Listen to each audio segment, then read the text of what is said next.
Byleth? Oh! Game 1 Byleth? I don't know. I know if I'm Jonestly, I'm taking a sigh of relief right there. Maybe. Maybe he feels differently, but I have to imagine the slower sword character is less of a problem than the faster one. Yeah, I mean, that's how I'm feeling right now. Game 1 going to PS2, pretty classic starting stage. And yeah, most people generally think of it as like the most neutral stage in the game, which I don't necessarily agree or disagree with, but looks like he's decided he just wants to rely a lot on platform pressure. Yeah. He doesn't really feel like he can contest Byleth in traditional like horizontal lanes, so he's decided to just play it more of a diagonal angle instead. Because a lot of Byleth's moves you kind of just have to commit to from that very specific angle. And if you can kind of just fight Byleth at all these other angles, it forces them to have to commit a lot harder. I do think John probably is pretty good at playing that Byleth angle, like because he's very comfortable on platforms. He loves that PK fire cancel, he loves the nairs, but Byleth's nair might be an issue. Yeah.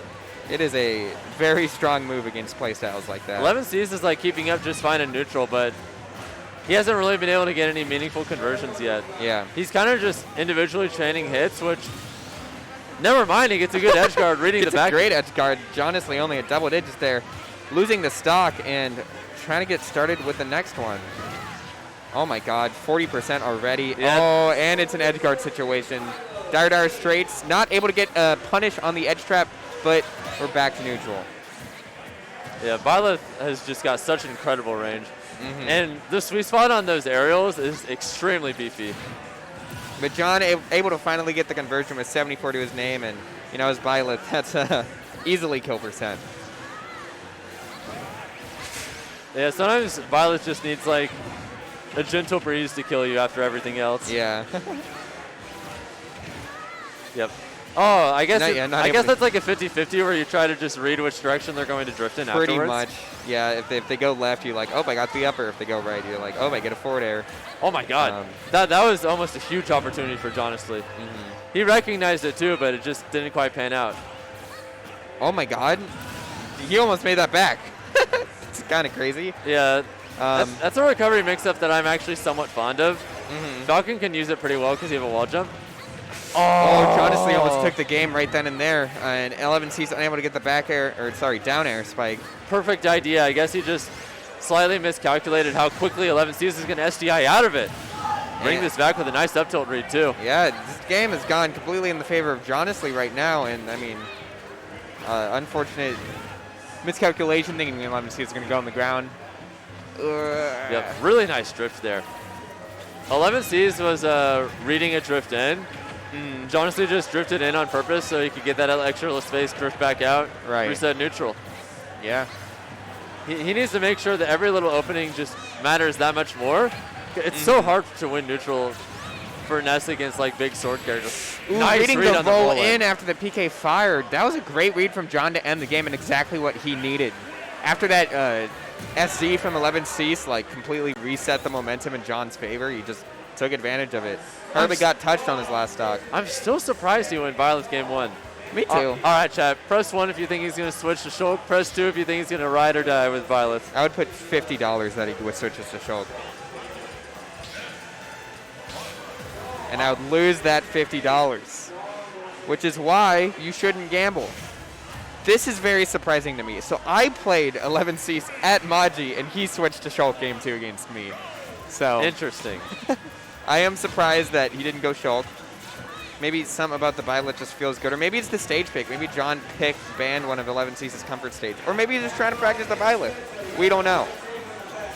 Yeah, I mean, if he's more of a Shulk player, but he's trying to pick up Byleth more to cover certain matchups, then it just makes more sense to just focus on it for a little bit, you know? Yeah, to really get the practice in with it. Because oh my god, that was... able to get the up. Yeah, if he positioned himself just slightly differently, I think that could have been the kill too. Whenever any character that isn't Falcon or Roy gets a down air, the follow-ups are so much sadder. You know? Ness's down air has so much end lag. Yeah, and he has a hard time like following you afterwards because he doesn't necessarily have like a super fast double jump or anything. But 11C's keeping up the pressure whenever John's like basically in the blast zone. And an unfortunate reverse not able to get back to the stage, and John is sitting pretty. Yeah, the main thing that's really changed from last game is that it looks like Jonestly is just whiff punishing a lot more effectively. 11Cs has just been maybe somewhat more predictable and throwing out a lot of his hitboxes.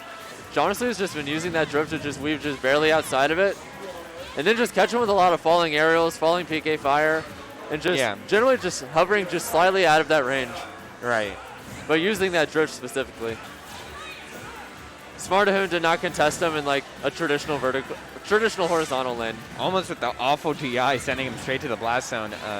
John is just juggling and running away with it. What do you think has like really changed in neutral between the two? Mainly just the thing I talked about, honestly. Yeah. Oh my God, nice read. Perfect timing on catching PK Thunder as well. Yeah, trying to kill Ness off stage with PK Thunder can be very scary for characters with slower aerials, but I mean, when you get it, it's so free. Once you know the matchup and practice it. And John, like the unrelenting pressure at the ledge, even when 11Cs is trying to be patient, trying to be like, I know you're naring, I'm gonna wait to come up, and John's still able to get the conversion on the up smash. Yeah, for the most part, he's just done a really good job at maintaining his advantage state in this game. Yeah. I think that's another thing that changed. The only difference now is that 11C's got some big reads, and you really don't need that many to make a big difference with Byleth, especially if you get those tipper hitboxes on his aerials, or even, God forbid, that forward smash. Oh my God, yeah, getting that forward smash is... It's not unrealistic to get a kill at like 20 with that thing. Yeah. If you have a good read and maybe just a little charge. But it's really back and forth momentum-based game here. Like 11Cs basically took that stock 20 to death. John just took 11Cs 0 to 90, and now 11Cs' turn to hopefully get the grab here, send the advantage state. Oh, I got so scared when I saw him not commit to the down throw. I was like, he's gonna look for some read with like a smash attack, isn't he? I was high-key confused who got what hit there because they were both in hit stun, and it was just like, But yeah, Byleth's strong enough to where it wasn't inconceivable for Jonestly to just be dead there. Yeah, that's what I was. I was like, did 11Cs like trade up smash or something? And I was scared, but alas. Yeah, that was an actual option on the table. Oh, this is gonna be a hot set. This is a very hot set. Do you want to hop back on? And if I win my next match, I play the winner of this too, which should be interesting. He switched his role against me, and now he saw the MK Leo Byleth and he believed, which I don't blame him for. MK Leo's put in the work. Yeah, crazy. He's kind of a good player.